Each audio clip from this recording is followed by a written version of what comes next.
Well, here we are. Let's continue our inspection of this Fender Marcus Miller Jazz 5 Chinese replica that I just received. So far, everything looks like it's there where it's supposed to be. No damage, no real obvious damage at all.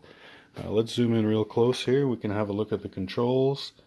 So I have to look at these, but we have a volume and some tones here, so I have to see if they're working right.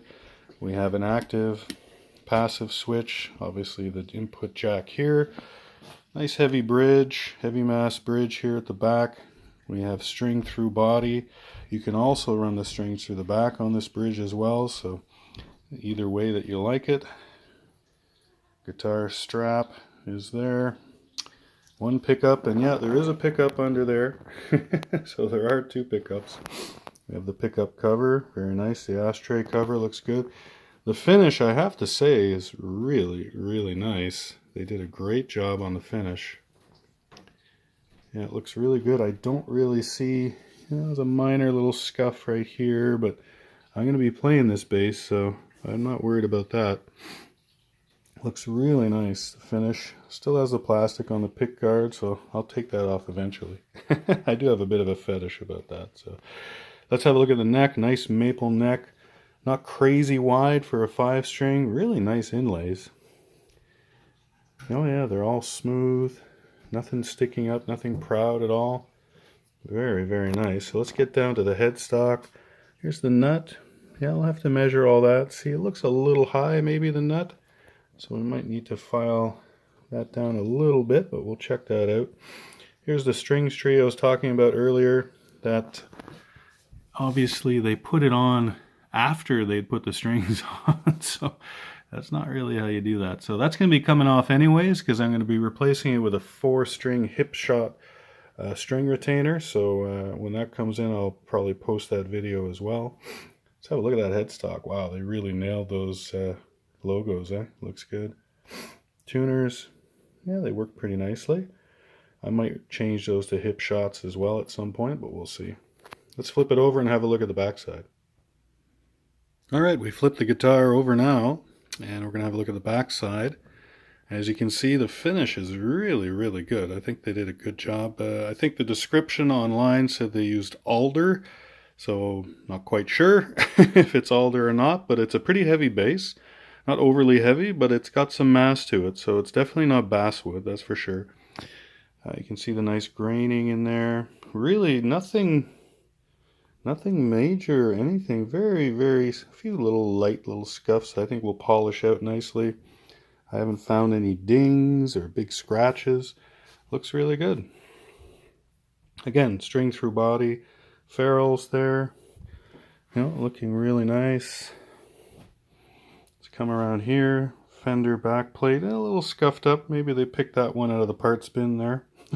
Not quite super new, but again, doesn't look bad. The belt buckle will do a job on that for sure. What else? The neck, nice and smooth. Heavily lacquered. I maybe have that, I might sand that down a little bit, but nonetheless, straight, looks good. And what do we got here? Yeah, the tuning keys seem to work nicely, all of them. I don't think they're super high end, but they're nice, functional. I might actually turn this one so that it's even with the underside of the headstock, sort of an angle. That's more like what a jazz bass would look like. And let's go back over here. Active electronics, so 9-volt. Oh, they didn't give me a battery though. That's okay, I'll put a battery in there. And then we'll have a look at if the electronics work or not. So that'll be the next segment. Stick around. Well, so far I've done a general review, obviously, of the bass. And it looks pretty good. A couple of things, I tuned it up quick. The action is pretty nice. There is a spot here that does buzz around the 6th, 7th fret, so I'll have to check that. There might be a high fret there, but generally all the way up the fretboard, everything seems to work pretty well. The pickup cover, well, that's something I would remove normally, so that's gone. And one thing I did notice, overall the quality seems to be excellent, all the parts. The pickup knob, or the tone knobs, it's just a plastic cheapy, it's not a metal one. So I would replace these with something like that, which is a nice thick brass. It's chromed brass, you know, nice and thick and heavy, and have it go on there. I need the right size. I think that diameter is too big on that one, but I'll order some of those up and replace those, give it a nicer feel, a little more quality feel. The other knobs seem fine. I did run it through the amp quickly and just to hear some tones. So it looks like, and I'm going to double check the standard setup, but that we have here a master volume. Right next to it is a blend, so a pickup blender, and there is a midway point. You can feel it there. So neck, bridge, and then we have two tones, and it seems to be that this is the bass tone. Again, there's a midpoint on it, and the treble tone here at the back. I did put a battery in, tried the passive and active switch. It does make a noise, and it does work on one side, but on the other side, whether it's passive or active, I'm not quite sure. It doesn't work. So I think it's the battery. It was a battery, a 9-volt that I had hanging around. So I'll put a new battery in and I'll check that. Next step would be to take off the pick guard and just really have a look at the electronics underneath and see if everything is soldered correctly.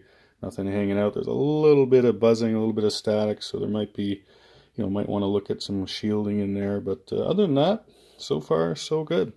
So we'll get back to you with more updates.